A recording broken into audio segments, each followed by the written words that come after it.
Coucou tout le monde, aujourd'hui comme vous l'aurez vu dans le titre, on va parler des trains d'Ambert, comme j'ai déjà parlé dans ce short là, comme je vais parler prochainement. Et elle est venue un peu en retard que prévu, mais elle est là, elle arrive, elle est là aujourd'hui. Bref, alors déjà pour commencer, je voulais parler de la ville d'Ambert en général. Alors déjà quand vous pensez au mot Ambert, ça vous fait penser à quoi? Vous pouvez penser à ça. La faune d'Ambert, c'est vraiment là où c'est été né, pour ceux qui ne le savent pas. Ce fromage-là, c'est, on va dire, ça se ressent pas comme le bleu d'Auvergne, pour ceux qui ne savent pas. Et le bleu d'Auvergne est beaucoup plus fort que la faune d'Ambert. Voilà, c'est juste pour vous dire, pour ceux qui ne connaissent pas. Et ces deux fromages, en fait, ils sont nés dans le Puy-de-Dôme et aussi dans les autres départements de l'Auvergne. C'est parti pour un petit voyage à bord du Picasso et du Bleu d'Auvergne. Tout d'abord, je vais vous présenter les trains. Alors, si je vous dis Picasso, ça vous fait penser à ça. Alors, pas du tout. Que c'est ce train-là, c'est un autorail, on appelle ça, mais c'est quand même un train. Un autorail, c'est un wagon intégré avec une locomotive, c'est les deux en même temps. Alors, le jour où je suis allée, il était décoré. Donc, vous voyez les décorations, comment il est, le Picasso. On voit, il y a des dentelles, on dirait, voilà, un peu du papier toilette. Je suis désolée de dire ça pour ceux qui connaissent le Picasso qui viennent d'Ambert. Il y a beaucoup de monde qui disait mais ça ressemble à du papier toilette. Non, c'est en fait c'est ceci qui était accroché sur le train, sur le Picasso en fait. Et c'est de la dentelle, si vous voyez bien, c'est de la dentelle. Elle est fait main, exactement fait main. Et du coup j'ai pu en ramasser à la fin parce que c'était une attention pour la ville d'Arlande que je vous parlerai plus tard. J'en ai pu en ramasser grâce à la créatrice que je vais vous parler juste après, qui m'a dit d'en piquer plusieurs. Je lui ai dit plein en fait. Et ça coûte très cher, sinon ça part à la poubelle, elle m'a dit. J'ai dit je vais préférer en garder. Parce que ça coûte très très cher la dentienne, très très très cher. En plus c'est fait main alors là. Et du coup, je voulais parler de la créatrice du coup qui m'a dit de prendre ces morceaux de dentelle. De la créatrice de ce qu'il y avait devant le Picasso, c'est ce phénix là. Donc on voit un magnifique phénix. Alors il est fait par elle et il a été fait en 750 heures. Alors c'est énorme et je l'ai fait féliciter aussi quand je l'ai rencontré à la fin du voyage.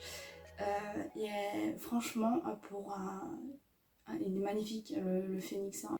Et je vous parlerai pourquoi il y a cette dentelle là accrochée sur ce Picasso. Je vous en parlerai au cours de la vidéo.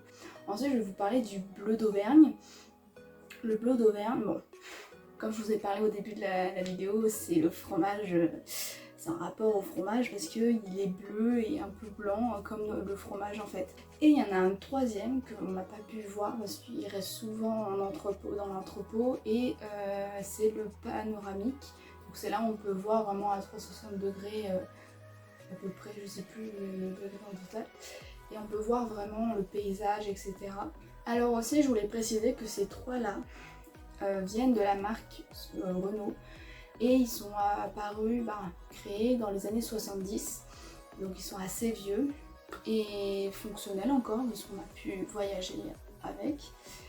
Et aussi, alors j'ai vu le gros logo SNCF, j'ai dit ah super. Donc ça appartient à l'SNCF en fait, c'est l'SNCF qui les a prêtés à l'association de celle-ci, association qui fait les petites visites en train de Ambert jusqu'à la Chaise-Dieu, avec un guide, etc. et des conducteurs. Et les conducteurs, c'est vraiment des conducteurs de la SNCF. Et le jour où je suis allée, il y avait un apprenti et le conducteur initial. Voilà, je voulais vous en parler de ces trains-là parce que c'est quand même des trains de collection. C'est des autorails, comme on appelle ça. Et c'est hyper important d'en parler, voilà, pour le patrimoine qui se détériore de plus en plus, surtout en France. Voilà, je préfère le dire. Et je vous en parlerai un peu aussi du patrimoine au cours de la vidéo, parce que c'est hyper important d'en parler. Alors aussi, pour parler des trains et surtout le plus important pour un train, il faut des rails. Et je voulais préciser la date des rails, bon, vous l'aurez peut-être vu déjà dans le short, ils datent de 1902, donc c'est des vieilles rails, donc elles sont un peu en déséquilibre, donc pendant le trajet on était un peu comme ça, un peu des moments où je ne me sentais pas rassurée, mais bon, chacun a son confort à lui. Là c'est important aussi de parler de ces rails là qui n'ont pas été vraiment restaurés, donc parfois, comme j'en ai parlé avec le guide, ils enlèvent chaque année, avant de rouvrir les visites, ils vont enlever la végétation qui aura repris sa place, donc ils vont enlever le plus important sur les rails, parce que ils sont utilisés que pour les 3 trains que je vous ai parlé. Ils ne sont pas utilisés par les trains de SNCF, etc. Bon, juste les trains de SNCF que je vous ai parlé là, mais voilà, c'est des rails qui ne sont pas utilisés quotidiennement, en fait, sont juste utilisés une certaine période de l'année. Maintenant, je voulais vous parler de la ville d'Ambert, exactement, même si je vous ai parlé de la fourme d'Ambert, la base de la commune, mais aussi je voulais parler des petits points que j'ai eus pendant la visite, qui sont un peu peut-être importants pour vous, qui peut être intéressant de savoir. Il y a par exemple, en premier lieu, vous connaissez le prix Nobel, etc. Vous allez me dire, mais pourquoi tu parles de ça en fait? Je comprends pas. En fait, c'est à Ambert, avec le papier de Richard Debat, dans une usine à Ambert, qu'on fait les diplômes du prix Nobel. Ensuite, pour la ville d'Ambert, j'ai déjà parlé dans un short ce personnage-là, historique. Michel Rolle, pour son théorème mathématique. Si vous ne l'avez pas vu, allez le voir. C'est un personnage emblématique de Ambert, mais il y en a aussi plein d'autres. Je ne vais pas les citer dans cette vidéo parce qu'il y en a au moins 4, 5, 6 encore que je n'ai pas parlé, mais je vais en parler dans un short, dans des shorts même, prochainement, donc abonne-toi si tu veux les voir. Et voilà quoi. Et ensuite, bon, la ville d'Anvers, je suis d'accord avec vous, il n'y a pas beaucoup d'éléments à parler à part de le musée sur la fourme d'Anvers qui est très connu. À Ambert, il y a la visite des trains avec Ambert. Il y a aussi des expositions d'anciennes voitures, etc. Mais il y a aussi des choses qui se sont passées à Ambert qui sont hyper intéressantes de savoir, même s'il n'y a pas énormément de choses à Ambert, comme c'est une petite commune assez vivante mais pas très connue. Il y a aussi certains films assez connus qui ont été tournés à Ambert même. Par exemple, un film assez connu dans les années 90, pardon, le film Pétain. Bon, c'est logique avec le règne de Pétain, etc. Mais voilà, il y a eu certaines scènes du film Pétain qui a été tourné à Ambert. Les copains aussi, vous devez connaître, c'est un vieux film de 1984 et ça a été tourné l'été 1983 à Ambert pour certaines scènes. Beaucoup de scènes même, où je suis. Voilà, c'est intéressant de savoir que dans une petite commune qui est pas hyper connue, il y a eu quand même des grands films, assez grands films, c'est pas des grands films d'Hollywood, etc., mais des films français assez connus qui ont été tournés là-bas. On s'est arrêté à une gare parce qu'il y a aussi certaines choses qui se passent dans cette commune où on s'est arrêté, c'est Arlan. C'est cette commune-là, il y a beaucoup de choses qui s'y passent aussi, que je vais vous parler. Et cette fois, voilà, on dépose des personnes ici qu'on va reprendre quelques temps après. Ce jour-là, c'était un événement hyper important dans cette commune à propos des vitrines de magasins, de vieux magasins. Donc je vais encore parler de patrimoine qui est hyper important. Donc il y a ces magasins-là qui ne sont pas repris, qui sont restés à l'abandon.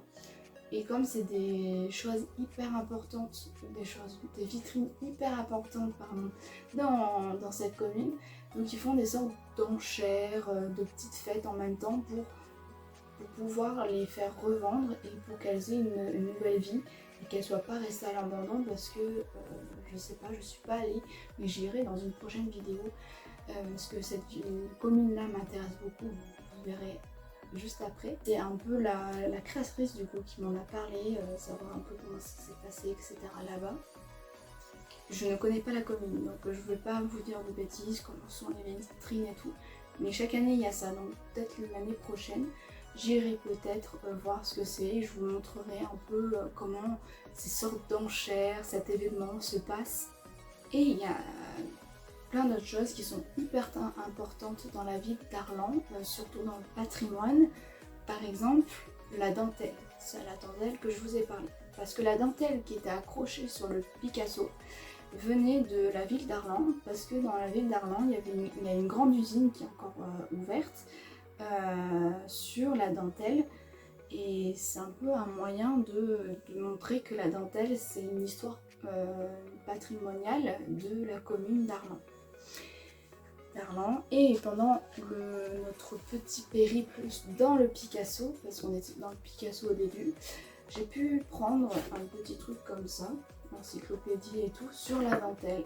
Bon, je ne vais pas vous en parler vite fait, donc si vous voulez le lire, faites une pause.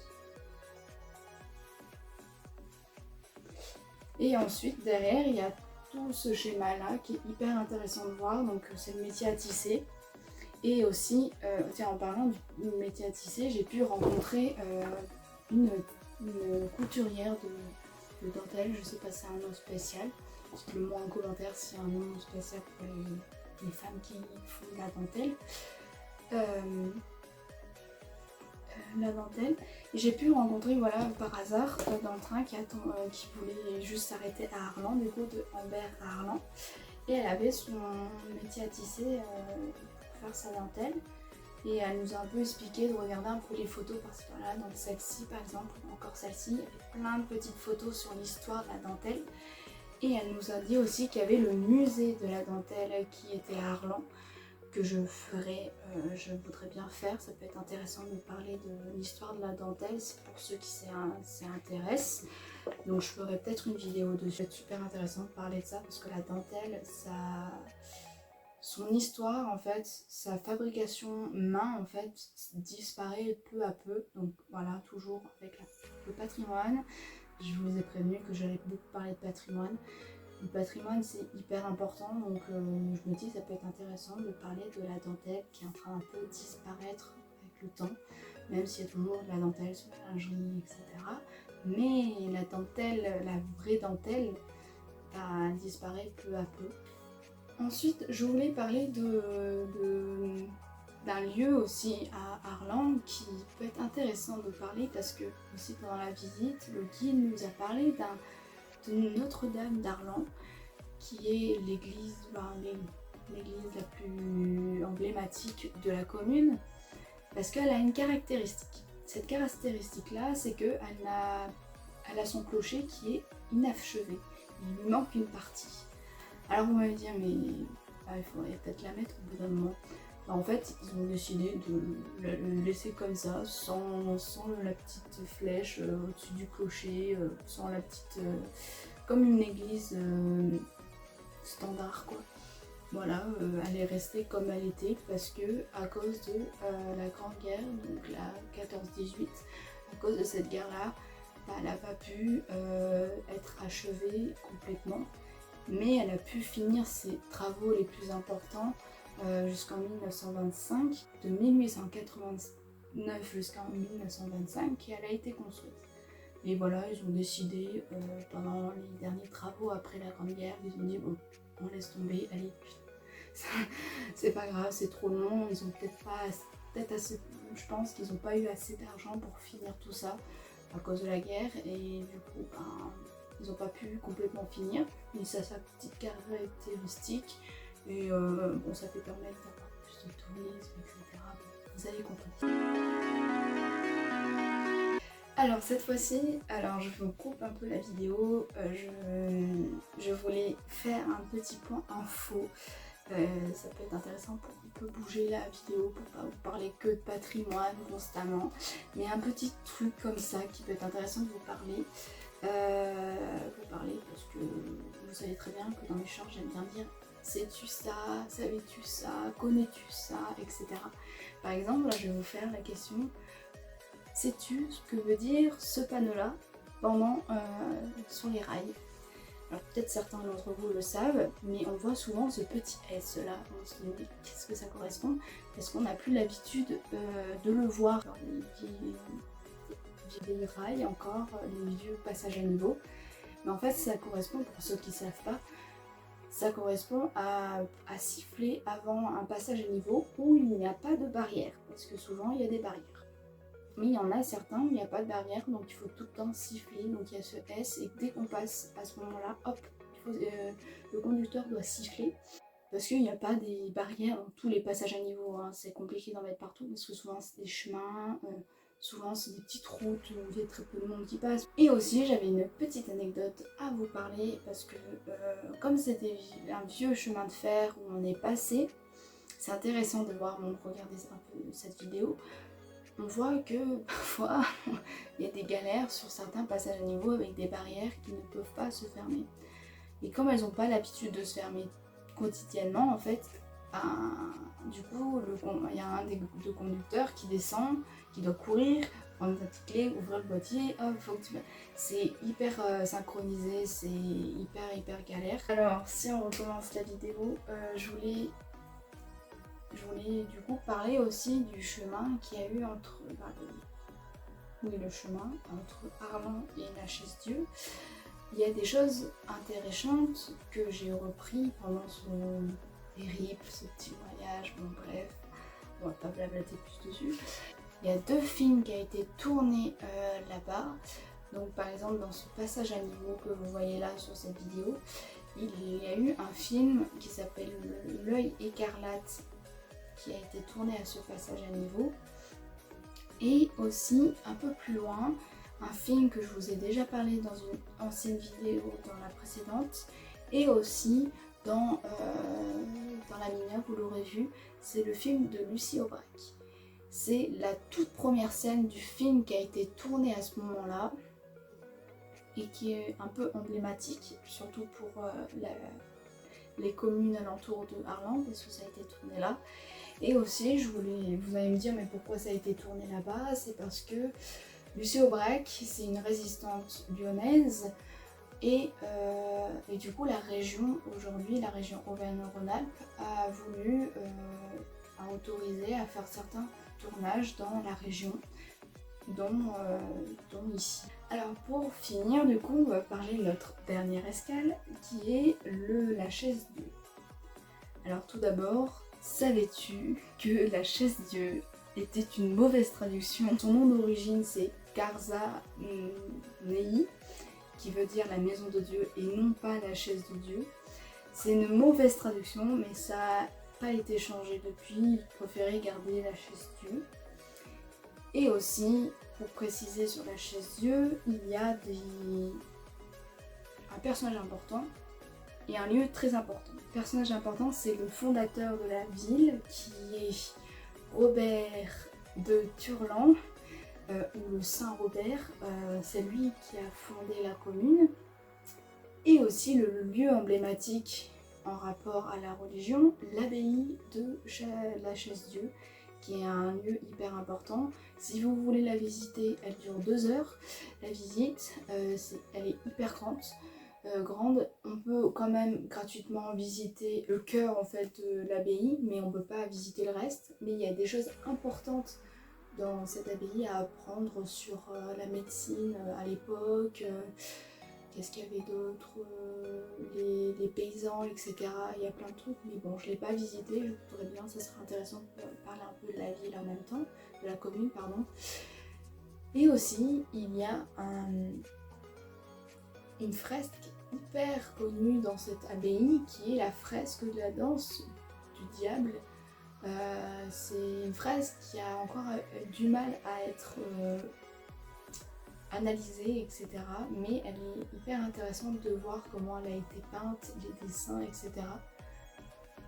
C'est bizarre de mettre un lieu religieux très chrétien avec le diable. Ça a beaucoup de contraste, un peu comme ça.